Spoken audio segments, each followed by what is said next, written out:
നമ്മൾക്ക് ഈ പബ്ലിക് പ്ലേസിലൊക്കെ പോകുമ്പോൾ ഒരുപാട് പേര് നമ്മളെ ഇന്റർഫിയർ ചെയ്യാൻ വേണ്ടി വരും. ഞാൻ പലപ്പോഴും ചിന്തിക്കാറുള്ളത്, നമ്മളിപ്പം ഇൻസ്റ്റാഗ്രാം തുറന്നാലും ഫേസ്ബുക്ക് തുറന്നാലും നമ്മൾ എപ്പോഴും കാണുന്നത് ഈ വനിതാ തിയേറ്ററിൽ നല്ല ഇച്ചിരി സൗന്ദര്യമുള്ള പിള്ളേരും പെൺപിള്ളേര് സിനിമ കാണാൻ പോകുന്നു, അവരിറങ്ങി വരുന്നു, അവർ കയറി പോകുന്നു, പിന്നെ കുറെ പേര് വൈറലാകാൻ വേണ്ടിയിട്ട് അവിടെ വേഷം കെട്ടി വരുന്നു. ഇതിലെല്ലാം എനിക്ക് തോന്നിയിട്ടുള്ള കാര്യം, വനിതാ തിയേറ്ററിൽ ഓരോ ആഴ്ചയും ഇഷ്ടംപോലെ സിനിമകൾ ഇറങ്ങാറുണ്ട്. ഈ സിനിമകളിലൊക്കെ ഒരുപാട് പുതിയ ആൾക്കാർ ഈ സിനിമയിൽ അഭിനയിക്കാറുണ്ട്.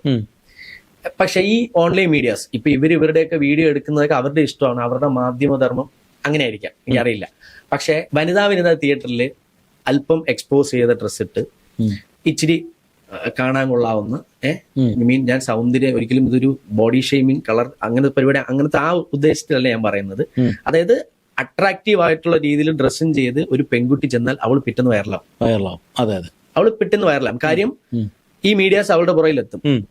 ഏത് സിനിമ കാണാൻ വന്നു, ഈ സിനിമയിൽ അഭിനയിക്കുന്നുണ്ടോ, ഈ ഡ്രസ്സിന്റെ ഇതെത്രയാ, ഇത് അവർ കറക്റ്റ് പോയി ചോദിക്കും ഇല്ലേ? അത് ചോദിച്ചോട്ടെ, അതിനുവേണ്ടി മാത്രം അത് ചോദിച്ച ആൾക്കാരുണ്ട്, അവരെടുത്തോട്ടെ. ഇതിന്റെ കൂട്ടത്തില് ആ സിനിമകളിലൊക്കെ അഭിനയിച്ച പയ്യന്മാരുണ്ടാവും. ചിലപ്പോൾ അവർ ഒന്നോ രണ്ടോ സീനിൽ അതിൽ അഭിനയിച്ചിട്ടുണ്ടാവും. ആ സിനിമ ഹിറ്റും ആവില്ലായിരിക്കും, ഈ ചിലപ്പോൾ OTT-ലും വരില്ല. ആകെ അവർ ഈ സിനിമയിൽ അഭിനയിച്ചു എന്നറിയിക്കാൻ പറ്റുന്നത് ഇങ്ങനത്തെ മീഡിയാസിൽ ഈ കാര്യം ഉമാരെല്ലാം മീഡിയാസെല്ലാം കയറി സിനിമ കാണുമല്ലോ. കാണുമ്പോ ഈ പയ്യന്മാർ ആരെങ്കിലും ഇതിൽ അഭിനയിച്ചത് ഒരു കണ്ടിട്ടുണ്ടാവുമല്ലോ. ഒരു പയ്യന്റെ അടുത്ത് പോയിട്ട് ഒന്ന് ചോദിക്കാത്ത എന്താ, ഈ സിനിമയിൽ ഉണ്ടായിരുന്നില്ലേ, നല്ല ക്യാരക്ടർ ആയിരുന്നു, അടിപൊളിയായിരുന്നു. അവന്റെ നാട്ടിലോ അവന്റെ വീട്ടിലോ മീഡിയാസ് നോക്കുമ്പോഴത്തേക്ക് എന്റെ മോനും സിനിമയിൽ അഭിനയിച്ചു. കാര്യം ഈ സിനിമ അവർക്ക് അന്നത്തെ ദിവസം ചിലപ്പോൾ തിയേറ്ററിൽ നിന്ന് പോയി പടം. അങ്ങനത്തെ ഇഷ്ടംപോലെ പടങ്ങളുണ്ടല്ലോ, ഇഷ്ടംപോലെ. ഇത് OTT-ലും വരില്ല.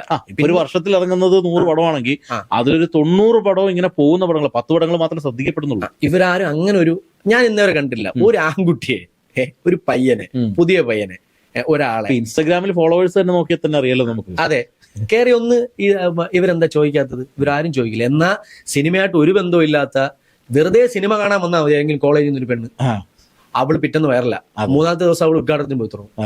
അതാണ് അവിടെ നടക്കുന്നത്. അതുപോലെ ഞാനൊരു എന്റെ കൂടെ കുറച്ച് 2-3 പെൺകുട്ടികളുണ്ട്.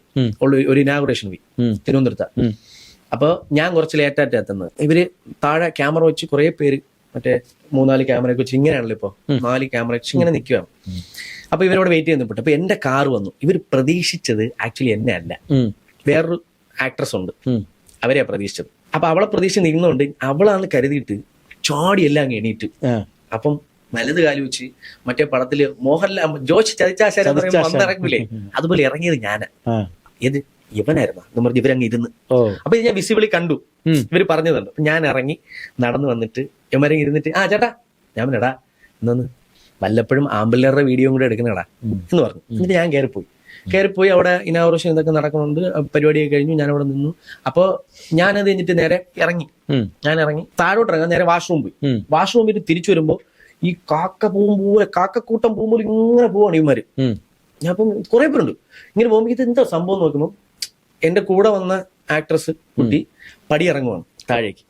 അവളെ ബാക്കിന്നേ ഫോളോ ചെയ്താ പോണത്. എന്നിട്ട് അപ്പൊ ഞാൻ നിൽക്കുന്ന ഇവരാരും കണ്ടിട്ടില്ല. ഞാൻ ഇവരുടെ പുറകില്ല, മീഡിയയുടെ പുറകിലൂടെ ഞാൻ നടന്നിറങ്ങി പോണം. അപ്പൊ ഈ ഇവിടെ നിൽക്കുന്ന ഒരു പയ്യൻ പറയണ ബാക്കിടറാ എന്ന് ഇതിലൊരു പയ്യൻ പറയുവാണ്. അപ്പൊ ഞാൻ നമുക്ക് പരിചയമുള്ള കുട്ടിയല്ലേ അത്, ഞാൻ ബാക്കിടറാന്ന്. അപ്പൊ ഞാൻ ഇവനിങ്ങനെ തട്ടി, നല്ല മാധ്യമധർമ്മോടാ. അപ്പൊ ഇവനങ്ങ് പെട്ടെന്ന് ഇതിപ്പോ ഇനിയിപ്പോ ഞാനിത് പറയുമ്പോ ഇത് എയറിൽ വരുമ്പോ ചിലപ്പം ഇതിന്റെ താഴെ എനിക്ക് ഭയങ്കരമായിട്ട് നെഗറ്റീവ് ആയിട്ട് കമന്റ് വരുമായിരിക്കും. എന്നാലും എനിക്ക് കുഴപ്പമില്ല, ഞാനത് ലൈവ് കണ്ടാളാം. ഞാൻ ചോദിക്കുന്നത് ഈ ബാക്ക് എടുത്തത്, ഇപ്പം ഈ പറയുന്ന ഈ ബാക്ക് എടുക്കുന്നത് ഇപ്പം ഈ ഇടയ്ക്ക് ആരോ പോസ്റ്റ് ഇട്ടിരുന്നു, ഇവരാണ് ഞങ്ങൾ ഇനാഗുറേഷൻ വരുമ്പോ ഇങ്ങനെ കൊണ്ട് ക്യാമറ വെക്കുന്ന ആൾക്കാർ എന്നൊക്കെ പറഞ്ഞ് കുറെ ഇത് വന്നില്ലേ. ഞാൻ ചോദിക്കുന്നത് ഇപ്പൊ ഇവരുടെ കുടുംബത്തിൽ നിന്നൊരു ആക്ട്രസോ ഉണ്ടെന്ന് വിചാരിക്കുക, അവരുടെ ഫാമിലിയിൽ നിന്ന് അവരുടെ വീഡിയോ വേറെ ആൾക്കാർ എടുക്കുമ്പോൾ ഇവർക്ക് എന്തായിരിക്കും ഇവരുടെ ഒരു ഇമോഷൻ? പിന്നെ അല്ലേ, അവരെടുത്തോട്ടെ, വീഡിയോ എടുത്തോട്ടെ. ഇത് ഞാൻ ലൈവ് കേട്ടോണ്ടാ. അപ്പൊ ഇതുപോലെ ആയിരിക്കും ഇവർ മൈൻഡിൽ ചിന്തിച്ചെടുക്കുന്നത്. തീർച്ചയായിട്ടും. ഇപ്പൊ പക്ഷെ കുറച്ച് കുറവുണ്ട്, കുറച്ച് പ്രശ്നങ്ങളൊക്കെ ഇടയ്ക്ക് ഉണ്ടായതിനു ശേഷം. ഇപ്പൊ ഒരു ക്യാമറയുണ്ട്, ഒരു സോഷ്യൽ മീഡിയ ഒരു അക്കൗണ്ട് തുടങ്ങാൻ വളരെ എളുപ്പമാണ്. ആർക്കും എന്തും ചെയ്യാവുന്ന ഒരു കാലത്തിലേക്കാണ് ഇപ്പൊ പോയിക്കൊണ്ടിരിക്കുന്നത്. അപ്പൊ ഇതൊക്കെ സത്യം പറഞ്ഞാൽ ഇതിനൊക്കെ ഒരു സെൻസറിങ് അനിവാര്യമായി തുടങ്ങി എന്ന് എനിക്ക് തോന്നുന്നു സോഷ്യൽ മീഡിയയിൽ. സത്യം ഇല്ലേ? ഇപ്പൊ TV-യിലുണ്ട്, സിനിമയിലുണ്ട് എന്ന് പറഞ്ഞ പോലെ നമ്മൾ കാണുന്ന പ്ലാറ്റ്ഫോം അല്ലേ ഇത്, കുട്ടികളടക്കം ഇത് ആക്സസ് ആണ്. അപ്പോൾ ഇത് ശരിക്കും പറഞ്ഞാൽ ഇതിന്റെ ഒരു സെൻസറിങ് എനിക്ക് തോന്നുന്നു. ഞാൻ പ്രസ് ക്ലബ്ബിൽ പോയി ജേർണലിസം പഠിക്കണമെന്ന് ആഗ്രഹിച്ച ഒരാളാണ്. ഞാൻ അഡ്മിഷനും ചോദിച്ച ആളാണ്. അത് ഞാൻ എന്റെ ലൈഫിൽ ഏറ്റവും വലിയ ആഗ്രഹം അഡ്വക്കേറ്റ് ആവാനായിരുന്നു എനിക്ക്. അപ്പോൾ അത് പറ്റാത്തതുകൊണ്ട് ഞാൻ അഡ്വക്കേറ്റിന്റെ ക്ലർക്കായി. ഞാൻ മഞ്ചൂര് പബ്ലിക് പ്രോസിക്യൂട്ടറിന്റെ ക്ലർക്കായിരുന്നു ജില്ലാ കോർട്ടിൽ. അപ്പോൾ എനിക്ക് അഡ്വക്കേറ്റ് ആവാൻ ഭയങ്കര ഇഷ്ടമുള്ള ആളായിരുന്നു. അത് കഴിഞ്ഞിട്ടാണ് എനിക്ക് ജേർണലിസം, മീഡിയ, പ്രസ് ക്ലബ്ബ് അങ്ങനെ ഒരു ആഗ്രഹം വന്നിട്ടുണ്ടായിരുന്നു. അപ്പൊ ഇപ്പൊ ഞാൻ ആലോചിക്കുന്നത് പ്രസ് ക്ലബ്ബിൽ പോയി കോഴ്സ് ചെയ്ത് അല്ലെങ്കിൽ ജേർണലിസം പഠിച്ച് മീഡിയ പ്രവർത്തകരായിട്ടുള്ള ആൾക്കാർ ഒരുപാട് പേരുണ്ടാവും ഇല്ലേ? അവരും മീഡിയ ആണ്, ഈ മൊബൈലിൽ വീഡിയോ എടുക്കുന്ന ഇവരും മീഡിയ ആണ്. അപ്പൊ ഇവരത് പഠിച്ചിട്ടുണ്ടോന്ന് പോലും എനിക്കറിയില്ല.